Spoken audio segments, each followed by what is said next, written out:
Hey everyone! Today we're diving into a law that has totally changed the game for data in Brazil. It's called the LGPD, and it's all about giving you back control over your personal information. So let's break down how it actually works. So, first things first, why do we even need a law like this? Well, let's be honest. We live our lives online now. And in this super connected world, our personal info is getting collected and passed around all the time, often in ways we don't even see. I mean, really think about it. Every click, every search, every single online purchase. It's all painting a picture, telling a story about you. So, who gets to own that story? Who's in charge of that narrative? That is the fundamental question these data privacy laws are trying to tackle. You've probably heard that saying, data is the new oil. And it's true. It's incredibly valuable. It powers our whole digital economy. But that saying also captures the darker side, right? Just like oil, if you don't handle it with care, you can have a massive spill.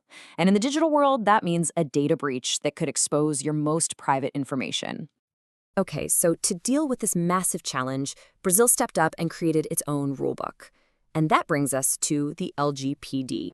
The LGPD, which stands for Lei Geral de Proteção de Dados, or the General Data Protection Law, is this big, comprehensive set of rules for pretty much any organization, whether it's public or private, that handles the personal data of people in Brazil.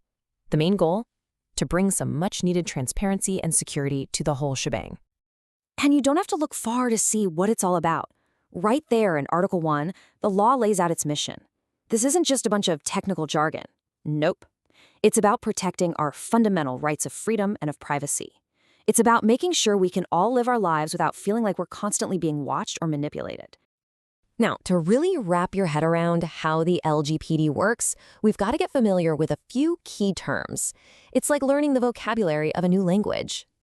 First up is personal data. Now, this is probably a lot broader than you think. It's not just the obvious stuff like your name or your CPF number. It's literally any piece of information that can be linked back to you, directly or indirectly. We're talking your email, your address, heck, even the GPS data from your phone.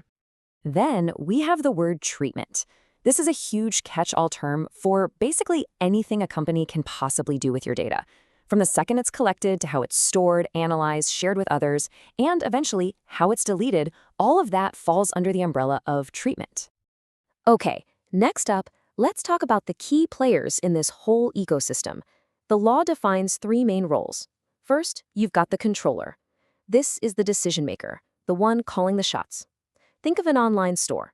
They're the ones who decide why they need your address. Then there's the operator. They're the ones who do the actual work on behalf of the controller.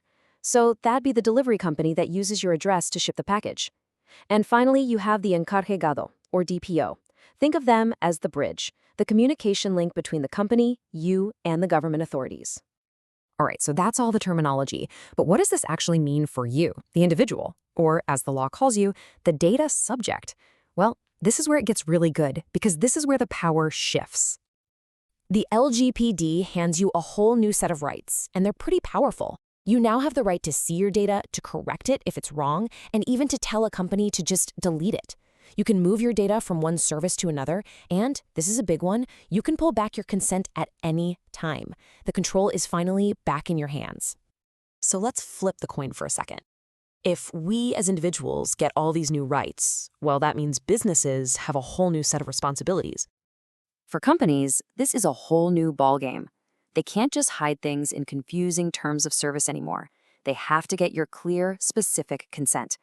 They're also now legally on the hook to keep your data secure. They have to appoint that DPO we talked about, and they must be totally transparent about how your information is being used. And make no mistake, this isn't just a friendly suggestion. This law has some serious teeth.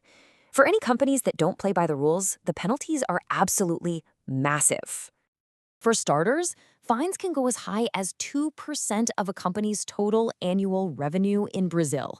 For a big corporation, that number is just astronomical. And that massive fine is capped, per infraction, mind you, at an eye-watering 50 million Brazilian reais. A number like that ensures protecting data isn't just an ethical choice for companies, it's a critical financial one. Now, it's really important to see that this isn't just a Brazil thing. The LGPD is a huge piece of a much larger global movement that's demanding better data protection for everyone. You can see this bigger picture so clearly when you put the LGPD side by side with Europe's GDPR. Brazil's law was heavily inspired by the GDPR, and they're both built on the exact same foundation: strengthening your rights, demanding clear consent, and backing it all up with some seriously heavy penalties. And this is the real impact, right? These laws are forcing a massive shift in how the digital economy works. We're moving away from that old collect everything just in case model to a new standard that says only collect what you truly need, protect it like it's gold, and be completely open about what you're doing. When you boil it all down, the vision here is about building trust. It's simple, really. When we feel confident that our data is being handled the right way, we're more willing to engage with new technologies and services. The ultimate goal is to create a safer, more transparent, and just plain better digital world for all of us.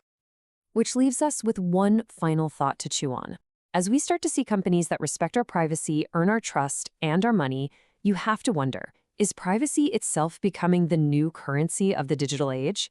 It's a huge question, and the answer could very well define our relationship with technology for years to come. Thanks so much for tuning in.